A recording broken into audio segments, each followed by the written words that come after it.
Historia e Islamit në Evropë.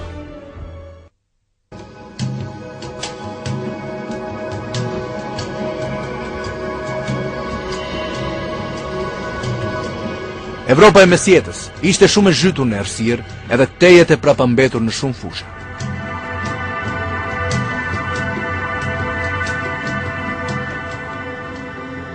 Ndërkohë muslimanët kishin bërë përparime të dukshme edhe zotronin pasuri të mëdha e dije në mjaft fusha. E vlera si pluraliteti, toleranca, pajtimi, dhe mshuria dhe vetmohimi që haseshin fort rrallë në Evropë në asaj kohe, përbënin bazën e shoqërive muslimane.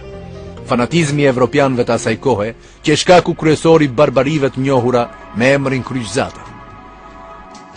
Me pretekstin e shlirimit të Jeruzalemit, ku të krishterët lindor dhe hebrejt jetonin në paqe nën qeverisjen muslimane, kryqtarët shkaktuan gjakderdhjet pa para. Kryqëzatat ishin një tragjedi që u kushtoi jetën qindra e mira njerëzve të pafajshëm.